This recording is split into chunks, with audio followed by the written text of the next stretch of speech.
આજે આપણે ચેપ્ટર પ્રાણ પ્રત્યાગમન જે કોમા પ્રત્યેનું ચોથું ચેપ્ટર છે, જેને ઇંગ્લિશમાં નિયોનેટલ રેસ્ક્યુએશન કહેવામાં આવશે.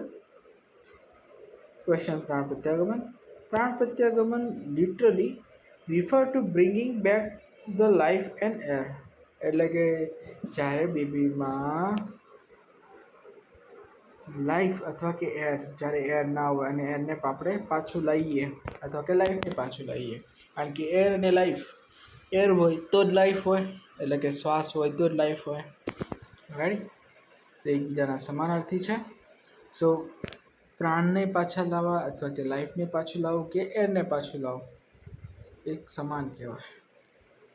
એને આપણે કહીશું પ્રાણ પ્રત્યાગમન.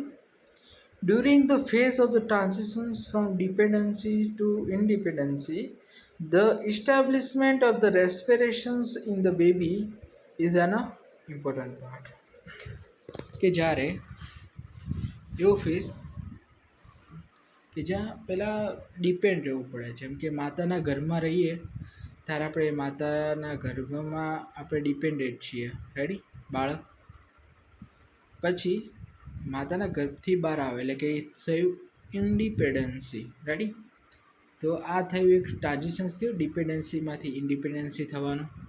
તો એ દરમિયાન ઇસ્ટેબ્લિશમેન્ટ ઓફ એર રેસ્પિરેશન, પછી એ દરમિયાન જે શ્વાસ લઈ શકાય, લેવો બેબીને, એ બહુ મહત્ત્વની વસ્તુ કહેવાય.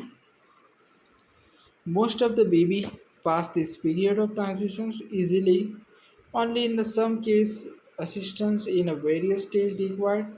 The process of assistance in the case known as a પ્રાણ પ્રત્યાગમન. એટલે કે મોસ્ટ ઓફલી કેસ છે ને ટ્રાન્ઝિશન્સના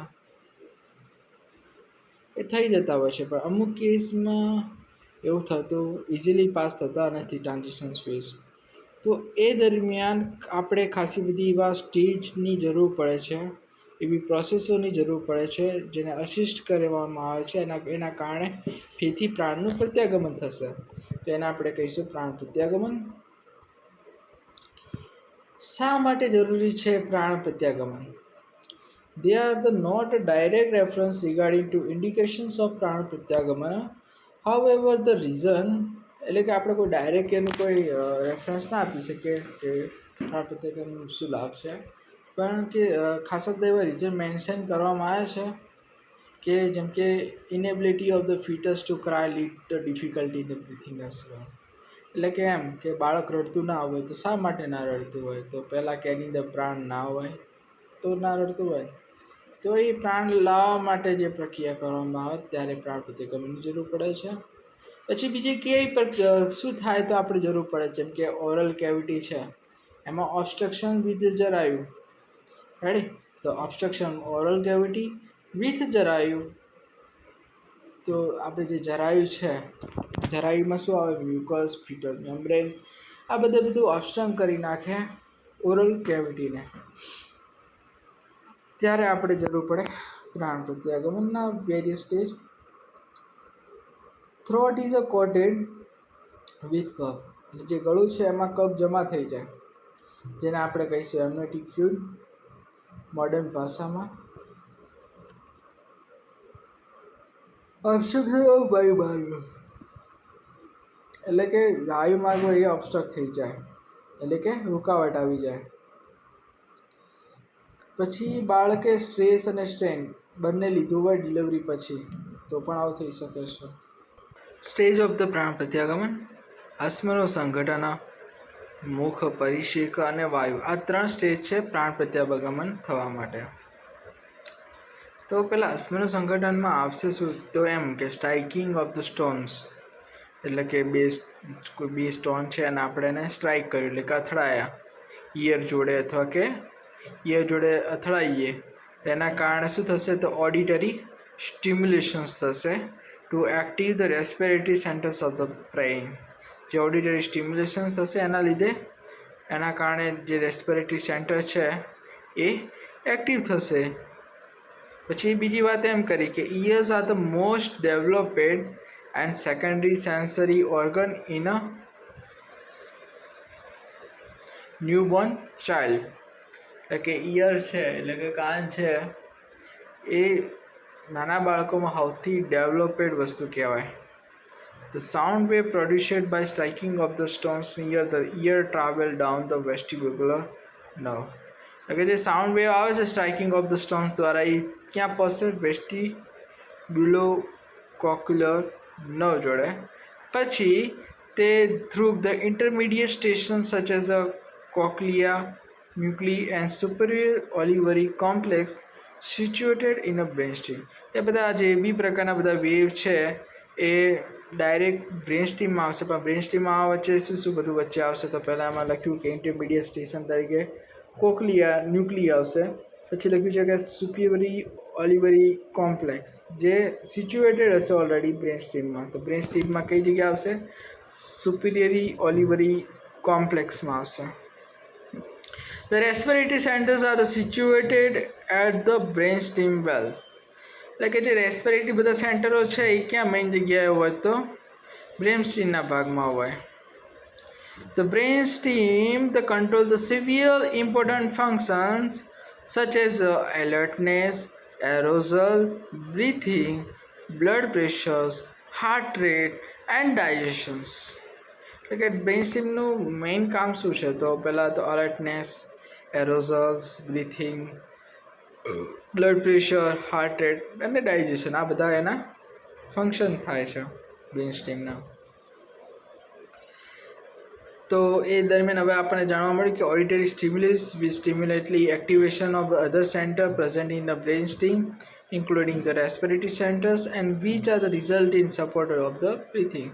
એ જ આપણે વાત કરી હતી ઉપરની જ વાત કરી છે કે ઓડિટરી સ્ટિમ્યુલેશન થશે તેના કારણે બીજા બધા અધર જે સેન્ટર છે એમાં રહેલા પ્રેઝન્ટમાં રહેલું જે બ્રેન સ્ટીમ છે એની અંદર રેસ્પિરેટરી જે સેન્ટરો છે એ એલર્ટ મોડમાં આવશે ને એના કારણે બ્રીથિંગ સારું થશે.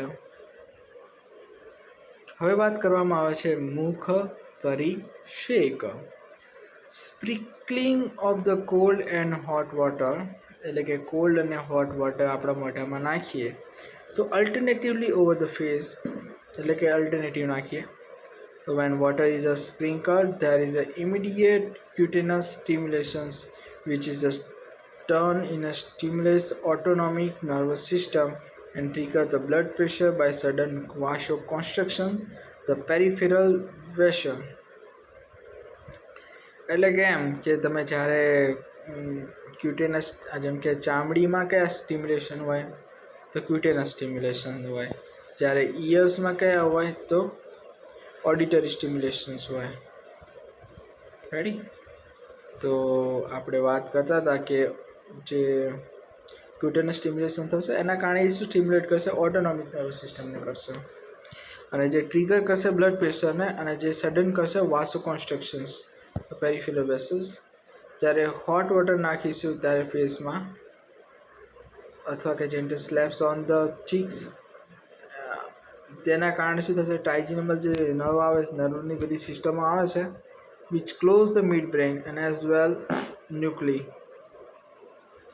in a medulla to stimulate the blood pressures and circulation the brain restore the promotes the respiratory centers of the brain. એટલે કે આમ સાદી ભાષામાં કે ટ્રાઇજેમિનલ નર્વ સિસ્ટમ પહોંચ્યું એના સ્ટિમ્યુલેશન્સ પછી શું કરશે? ક્લોઝ ટુ મિડ બ્રેન અને પછી એઝ વેલ વેગલ ન્યુક્લીમાં જશે. જ્યાં ક્યાં આવેલી છે વેગલ ન્યુક્લી? તો મેડ્યુલામાં આવી છે.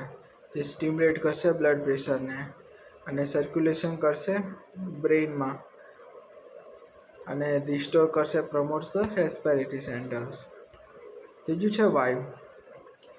The fanning with the blanket winnowing basket made of the reed of the ઇશિકા નલા મંજા વિમશા. એટલે એક પંખા જેવું કહી શકાય એવું એક બાસ્કેટ બનાવવાનું, જેને લખ્યું ફેનિંગ ધ વિથ બ્લેન્કેટ વિનોવિંગ બાસ્કેટ, જે બનશે ઇશિકા નલા મંજા વમશા etc.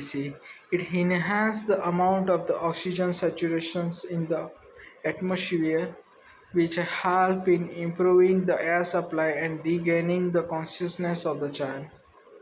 જે શું કરશે? જે વાતાવરણમાં ઓક્સિજનની માત્રા વધારશે જેનાથી ફેરથી કોન્શિયસનેસ આવે બાળકને. Neonatal rescuations. Rescuations refer to restoring the bringing back to the life of the neonatal from the worst of the death due to asphyxia. એટલે કે જ્યારે મૃત્યુ થતી હોય એસ્પેક્શિયાના કારણે તો ફેરથી આપણે જે back of the life restore કરવી અથવા કે બેક ઓફ ધ લાઈફ તો એને આપણે શું કહીશું રેસ્ક્યુએશન કરીશું. The phase of the rescuation first is anticipations or rescuation, preparations of the birth and steps of the rescuations. Anticipation of rescuation, need of rescuations. Majority of the 90% of the newborn babies make a transition from the intrauterine to extrauterine life without any difficulty. They require little or no assistance, bringing supportness and regular respiration. Approximately 10% of the newborn require some assistance and begin the breathing of the birth. એટલે કે એમ એ જે 90% જે છે ને એમને કોઈ જરૂર પડતી નથી કોઈ બી પ્રકારના એમ શું કહેવાય સપોર્ટની કે કોઈ બી સ્ટેજની કે એવું બધું કશું જરૂર પડતી નથી. ચારે તો ટ્રાન્ઝિશન્સ ફ્રોમ ઇન્ટ્રાયુટેરિન ટુ યુટેરિન લાઈફ કોઈ બી પ્રકારના ને લખ્યું they are require the little અથવા થોડું એમ અથવા કે કોઈ બી જરૂર ના હોય.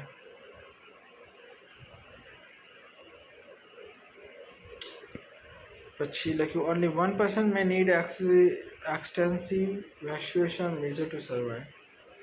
Risk factor requiring rescuations: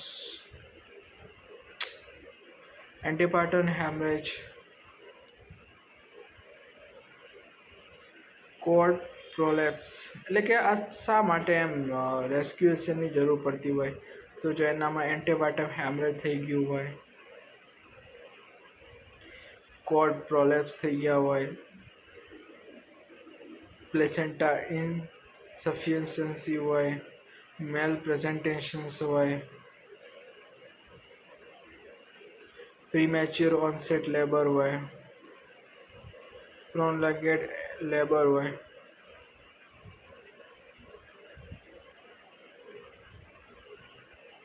foetal distress હોય, પ્રેટર્મ ડિલિવરી હોય. એટલે મૂળ સાદી ભાષામાં કહે કે 10% જે ન્યૂબોર્ન બેબી હોય એમને જરૂર પડતી હોય ને એમાં 1% વધારે પડતું. Preparation of the birth. The need of the rescuation must always be anticipated and required. The preparation must be taken care of. એટલે કે રેસ્ક્યુએશન હંમેશા જરૂરી હોય છે તે પહેલેથી તૈયારી હોવી જોઈએ, આપણે પ્રોપર પ્રિપરેશન હોવું જોઈએ. પ્રિપરેશનમાં પહેલાં શું કરવામાં આવે તો કે એમ કોઈ બર્થ કે પ્લેસ છે એ બધું નક્કી કરવામાં આવે. પછી એમાં શું લખ્યું હોય કે the proper place of the birth and resuscitation. પછી checking the functionality of the equipment, જે આપણે ઇક્વિપમેન્ટ જે આપણે યુઝ કરવાના છે પ્રાણ પ્રત્યાગમનમાં એ બધા જોવાના. પછી એની ક્લીનનેસ જોવાની. Third, the steps of the resuscitation. The basic paediatrics resuscitations are similar to the adults. જેટલા એમ બંનેના સમાન જ હોય એમ પીડિયાટ્રિકના અને એડલ્ટ્સના. The main difference being the respiration stimulus is a given more important in our pediatric rescuations, where the cardiac stimulation is more given important in adults. એટલે મેઇન ડિફરન્સ શું છે કે રેસ્પિરેટરી સ્ટિમ્યુલેશન છે જે છે એ બહુ ઇમ્પોર્ટન્ટ છે પીડિયાટ્રિકમાં, જ્યારે કાર્ડિયક સ્ટિમ્યુલેશન છે એ સૌથી વધારે ઇમ્પોર્ટન્ટ ધરાવે એડલ્ટ્સમાં. The TABC paediatric resuscitation. TABCમાં શું આવશે તો પહેલાં આવશે temperature, airway, breathing and circulations. તો આપણે જોઈએ પહેલાં ટેમ્પરેચર. તો કે એમ બાળક જન્મે ત્યારે ડ્રાય ઇમિડિયેટલી હોય તો એને આપણે પ્રોવાઈડ કરવાનું warm. The newborn baby weight after the birth, the heat loss is rapid. So the prime importance that body temperature is maintained during the rescuations. Airway, the positional.